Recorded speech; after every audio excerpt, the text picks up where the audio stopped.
आज मसवड दहिवडी नंतर वडूजमध्ये खटाव तालुक्यातल्या आमच्या लाडक्या बहिणींना या सन्मान सोहळ्यासाठी आम्ही निमंत्रित केलं होतं आणि आज धन्य झाल्यासारखं वाटतं की या बहिणींचा एवढा उदंड प्रतिसाद, कल्पनाशक्तीच्या पलीकडच्या महिलांची उपस्थिती, जेवढी शक्य होतं तेवढं सगळं करायचा प्रयत्न केला, महिलांना सुविधा द्यायचा प्रयत्न केला. त्यातूनही काही 1000-2000 महिलांची गैरसोय झाली. त्या सगळ्यांची मी क्षमा मागेन. पण आलेल्या सगळ्या बहिणींना मी मनापासून धन्यवाद देईन की जे प्रेम, जे आशीर्वाद या भारतीय जनता पक्षाच्या महायुतीच्या सरकारच्या पाठीशी त्यांनी उभं केलंय.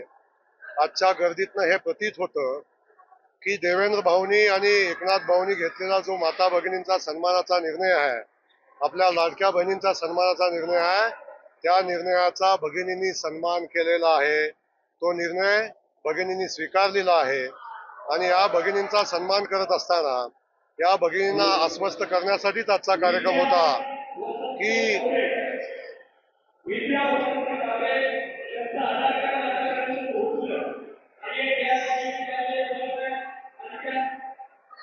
या बहिणींना आश्वस्त करण्यासाठीच हा कार्यक्रम होता की जशी ही योजना जाहीर झाली तेव्हापासून आदरणीय शरद पवार असतील, सुप्रिया ताई असतील, वडेट्टीवार असतील, नाना पटोलेजी असतील, उद्धव ठाकरेजी असतील, या सगळ्या लोकांनी या योजनेची खिल्ली उडवली आणि या भगिनींना फुकट वाटण्याची आवश्यकता नाही, चुकीची सवय लावताय आणि ही योजना निवडणुकीपुरती आहे म्हणून एक नरेटिव्ह सेट करायचा प्रयत्न केला.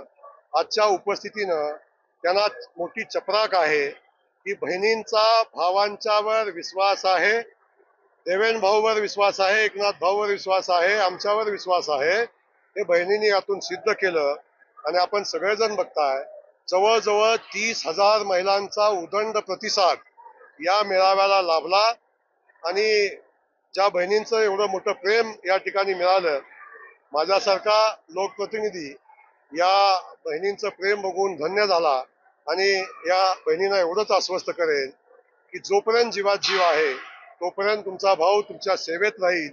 हा शब्द याच्या कार्यक्रमाच्या निमित्ताने मी माझ्या बहिणींना या ठिकाणी देतो.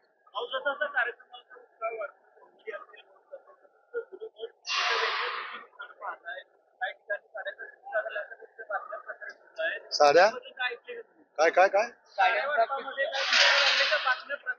काय झालंय काय झालंय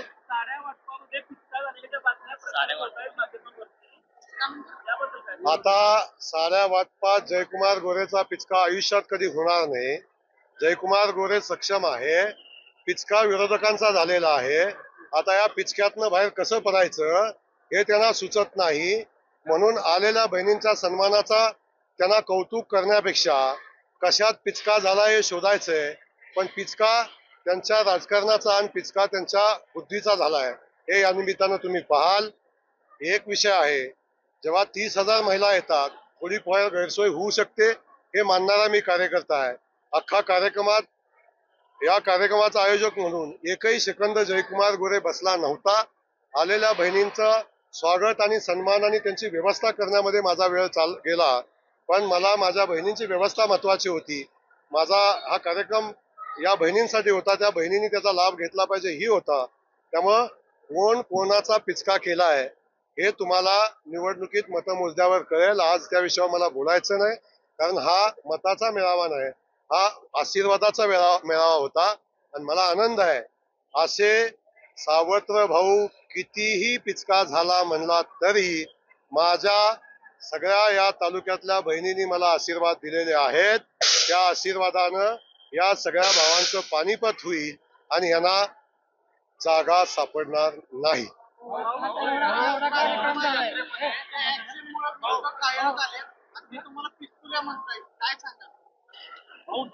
आता एक विषय आहे, कोण काय म्हणतो मी पिस्तुल्या आहे, मी आणि काय आहे, हे ज्यानी म्हणला तो लुब्रिकंट आहे.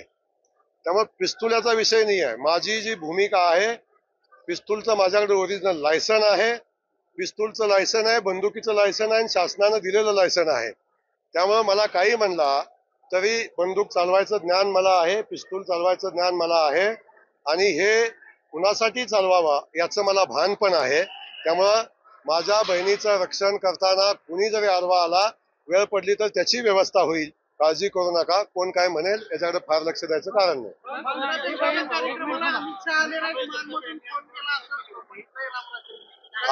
आता एक विषय आहे. आदरणीय रामराजेंनी काल आपण सगळ्यांनी बघितलं की एक मेळावा घेतला. 20 वर्ष मंत्री असणारा, 7 वर्ष सभापती असणारा, 27 वर्ष सत्तेत असणारा रामराजेंना जर जयकुमार गोरे नावानं जर रडण्याची वेळ आली, सत्तेतनं 5 महिने सुद्धा बाहेर राहिला ज्या माणूस राहिला नाही, त्या माणसाला सत्ता गेल्यानंतरच आत्ता जाणवायला लागलं. एक लक्षात घ्या, जयकुमार गोरेनं आजपर्यंत जी त्यांच्यासोबत केलेली लढाई, सत्ता नसताना, फक्त आमदार असताना, आमदार नसताना आणि कुठलंही मंत्रीपद सभापतीपद नसताना केलेली आहे. जयकुमार गोरे कधीही रडला नाही 17 वर्षात. जर सत्तेतनं बाहेर राहिलेला, किंबहुना आजही सत्तेमध्येच आहे, आजही सत्तेमध्ये आहे, जर रामराजेंना 5 महिना सुद्धा सत्तेशिवाय हा माणूस सामना करू शकत नाही आमचा, तर लक्षात घ्या तो माणूस किती कमजोर आहे. सत्तेची कवच कुंडलं निघाल्यानंतर या रामराजेची झालेली अवस्था आपण बघितली तर मला वाटतं की त्याच्यावर दया येते. परमेश्वरानं रामराजेंना या दुःखातनं सावरण्याची ताकद द्यावी. परमेश्वरानं जयकुमार गोरेकडून त्यांना जी धोका आहे असं त्यांचं म्हणणं आहे, त्यातून त्यांना सावरण्याची संधी द्यावी. मी आपल्या माध्यमातून सांगतो, रामराजे चिंता करू नका, जयकुमार गोरे कधीही चुकीचं पाऊल उचलणार नाही. आता जर आपण सगळ्यांनी बघितलं, ज्या रामराजेंनी आयुष्यभर दुसऱ्यांच्यावर केसेस घालण्याचा प्रयत्न केला, आयुष्यभर दुसऱ्यावर केसेस घालून सत्तेचा वापर करून राजकारण करायचा प्रयत्न केला, त्या रामराजेला आता भीती वाटायला लागली की माझ्यावर केसेस घालतात का काय, माझं राजकारण संपतंय का काय. म्हणून कार्यकर्त्यांच्या भावनेच्या आड लपून आता पुन्हा शरद पवार साहेबांच्या तुतारीकडे जाण्यासाठी घेतलेला निर्णय आहे. आता म्हणतात अशा सत्तेत राहून करायचं काय, अशा सरकारमध्ये राहून करायचं काय. अरे एक नंबरचे गद्दार आपण. या सत्तेमध्ये आपण आलात, ज्या महायुतीच्या मध्ये आपण आलात, त्या महायुतीच्या विरोधात लोकसभेला काम केलं, तेव्हा ना जयकुमार गोरे रडला, ना रणजित नाईक निंबाळकर रडले, कुणी रडलं नाही. आम्ही पराभव स्वीकारला आणि आता आपण युतीमध्ये गद्दारी करून अजून त्या सरकारकडून अपेक्षा ठेवता. हा अधिकार आपल्याला दिला कुणी, हा अधिकार आपण मागता कसा. त्यामुळं रडू नका, कारण सांगू नका. तुम्हाला तुतारीकडे जायचं तुतारीकडे जावा आणि तुम्हाला जो निर्णय घ्यायचा तो घ्या, परंतु ही जनता आता तुम्हाला माफ करणार नाही. जवाब तो मिलेगा, करारा मिलेगा. जो किया है वो भुगतना तो पड़ेगा. हा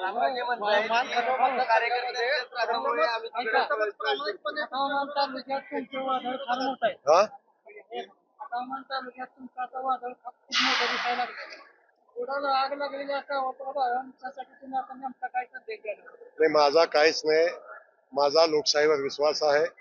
मी लोकांची सेवा केली, 5 वर्ष रात्रंदिवस मेहनत केलेली आहे. मला सांगण्यासाठी विकास काम आहे, मला सांगण्यासाठी पाणी आहे, मला केलेलं काम सांगण्यासाठी आहे आणि माझ्याकडे विजन आहे.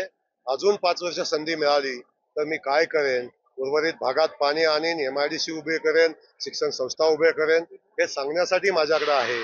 आपण जयंत पाटलांची सभा बघितली, त्याच्यामध्ये मान खटावच्या पाण्याची चर्चा झाली नाही, मान खटावच्या विकासाची चर्चा झाली नाही, मान खटावच्या MIDCची चर्चा झाली नाही.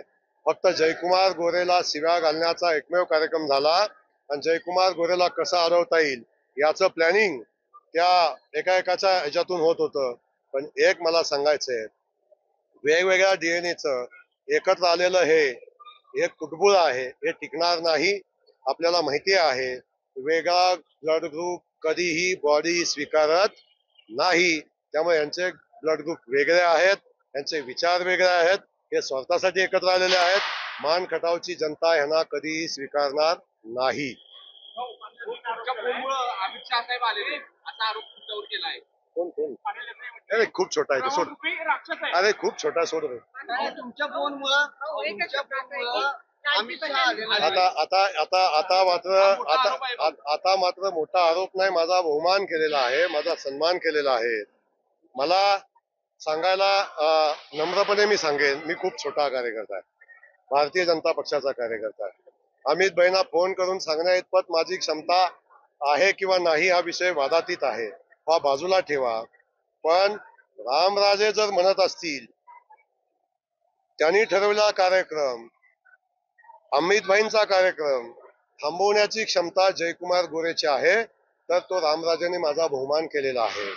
रामराजेंना मी मनापासून धन्यवाद देईन. पण एक लक्षात ठेवा, ज्या अमित भाईंनी उभा केलेला माऱ्याचा उमेदवार तो पाडताना, त्याच्या विरोधात काम करताना याची आठवण झाली नाही, अमित भाईंची आठवण झाली नाही, भारतीय जनता पक्षाची आठवण झाली नाही. आपल्याला या संदर्भात अशी वक्तव्य करताना जनाच्या नाही मनाच्या किमान वाटली पाहिजे, ही भूमिका त्यांनी ठेवायला पाहिजे होती. अमित भाईंना इथं येण्यासंदर्भात सांगण्या इतपत माझी उंची नाही, त्या संदर्भात मी बोलू इच्छित नाही. पण रामराजेने माझा बहुमान केलेला आहे.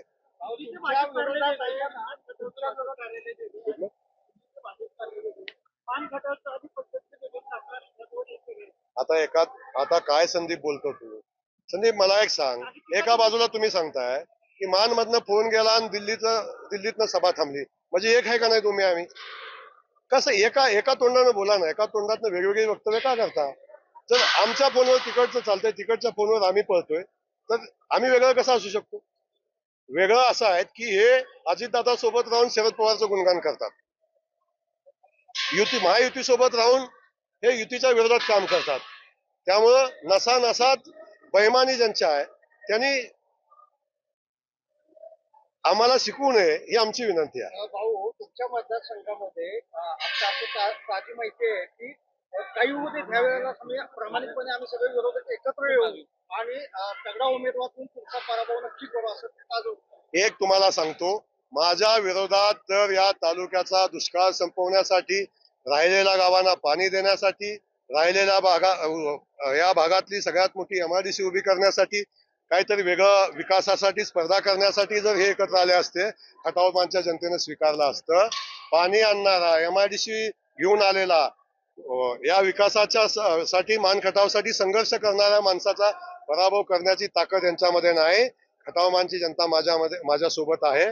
हा प्रयोग अनेकदा झाला, हा प्रयोग कधी यशस्वी झाला नाही आणि हा प्रयोग आताही यशस्वी होणार नाही. जयकुमार गोरे एवढा सहज, एवढा सोपा आणि एवढा साधा असता तर आजपर्यंत कधीच मोडून पडला असता. जोपर्यंत माझ्या मान खटावच्या जनतेचा आशीर्वाद, माझा भगिनीचा आशीर्वाद माझ्या सोबत आहेत, तोपर्यंत या खटावमानमध्ये जयकुमार गोरेचा पराभव हे टाकून दिलेले बाजार बुगणे नेते करू शकत नाहीत. बस ते प्रश्न वगैरे नाहीये, मी फक्त प्रश्न नाहीत मला. तुम्ही जसं लाडकी बहीण केले ना, तसं कृपया सुरू करावे असं मला वाटतं. पत्रकारांकडे पण जरा लक्ष द्यावं. आता आपण जर कार्यक्रमात असाल, आपण बघितलं असेल तर मी अजितदादांचं नाव 3 वेळा घेतलेलं आहे, आपण ऐकलेलं पण आहे. त्यामुळे कोण काय म्हणतोय हा विषय वेगळा आहे. आम्ही महायुती म्हणून एकत्र आहेत, दादा आमच्या सोबत आहेत आणि दादाशी रामराजे बैमानी करत आहेत, हे आपण सगळ्यांनी बघितलेलं आहे. त्यामुळे दादांचं नाव घेतलं का नाही हे सांगण्याचा अधिकार रामराजेंना नाही, कारण रामराजे दादांच्या सोबत बैमानी करतायत.